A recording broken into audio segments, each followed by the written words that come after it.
ये भयावह तस्वीरें उत्तराखंड की हैं, जहां बादल काल बनकर बरसे हैं। अब तक 50 से ज्यादा लोगों की मौत हो चुकी है और कई लापता हैं। सड़कें नदियों में तब्दील हो गईं और नदियां उफान पर हैं। कहीं पुल टूटकर बह गए तो कहीं आशियाने जमींदोज हो गए। ये हाल अकेले उत्तराखंड का नहीं, देश के कई राज्यों में बारिश रुकने का नाम नहीं ले रही। उत्तर से दक्षिण तक बस पानी ही पानी। लेकिन सवाल ये कि अक्टूबर के महीने में आसमान से आफत क्यों बरस रही है? नोदिस के इस वीडियो में हम आपको बताएंगे कि इतनी भयानक बारिश की वजह क्या है, ये बारिश आखिर कब तक होती रहेगी, इस हालात पर मौसम विभाग की क्या राय है। सभी सवालों के जवाब के लिए आप बने रहिए हमारे साथ। अक्टूबर में इतनी बारिश क्यों? अक्टूबर मानसून की विदाई का महीना होता है, लेकिन इस साल अक्टूबर महीने में हुई बारिश ने 61 साल पुराना रिकॉर्ड तोड़ दिया।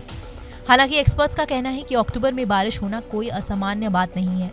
मौसम के लिहाज से ये परिवर्तन का महीना माना जाता है और इस दौरान दक्षिण पश्चिम मानसून लौटता है और उत्तर पूर्वी मानसून को रास्ता देता है।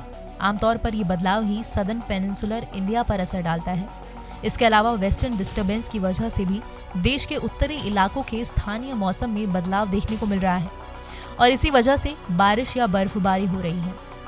साउथ वेस्ट मानसून आमतौर पर 4 महीने तक रहता है और अक्टूबर की शुरुआत तक पूरी तरह वापस लौट जाता है। वापसी के दौरान इसकी वजह से गरज के साथ भारी बारिश होती है। सामान्य तौर पर मानसून की विदाई की शुरुआत 17 सितंबर को हो जाती है, लेकिन इस साल मानसून की वापसी 6 अक्टूबर से शुरू हुई, जिसके बाद अब तक मानसून पश्चिमी, उत्तरी, मध्य और पूर्वी भारत से लौट चुका है। लेकिन सदर्न पेनिनसुला में ये अब भी सक्रिय है, जिसकी वजह से केरल, तमिलनाडु, तेलंगाना, कर्नाटक और आंध्र प्रदेश में पिछले 10 दिनों में भारी बारिश हुई है। आईएमडी ने इस पर क्या कहा? आईएमडी के डायरेक्टर जनरल मृत्युंजय महापात्र के मुताबिक आमतौर पर मिड अक्टूबर तक मानसूनी हवाएं अपनी डायरेक्शन दक्षिण पश्चिम से बदलकर उत्तर पूर्व की ओर कर देती हैं।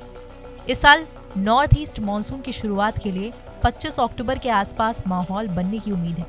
उन्होंने कहा कि क्लाइमेट चेंज की वजह से साल भर एक्सट्रीम वेदर कंडीशंस की घटनाओं में बढ़ोतरी हो रही है, लेकिन इस तरह की भारी बारिश की घटनाओं के लिए लो प्रेशर सिस्टम भी जिम्मेदार है। आईएमडी के आंकड़ों के मुताबिक दिल्ली में 1960 के बाद पहली बार इस साल अक्टूबर के महीने में सबसे ज्यादा बारिश हुई।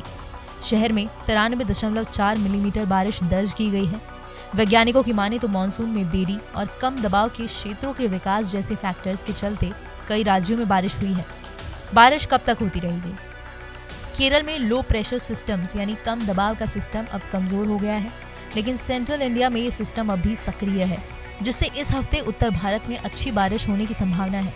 इसके अलावा पश्चिमी उत्तर प्रदेश, उत्तराखंड और हिमाचल प्रदेश में भारी बारिश की संभावना है। इन जगहों के लिए आईएमडी ने रेड अलर्ट जारी किया है। फिलहाल हमारी इस रिपोर्ट पर आपकी क्या राय है, कमेंट सेक्शन में लिखकर जरूर बताएं। इस वीडियो को लाइक करें, शेयर करें। देश और दुनिया की तमाम मुश्किल खबरों को आसान भाषा में समझने के लिए सब्सक्राइब करें हमारा डिजिटल चैनल नोदिस।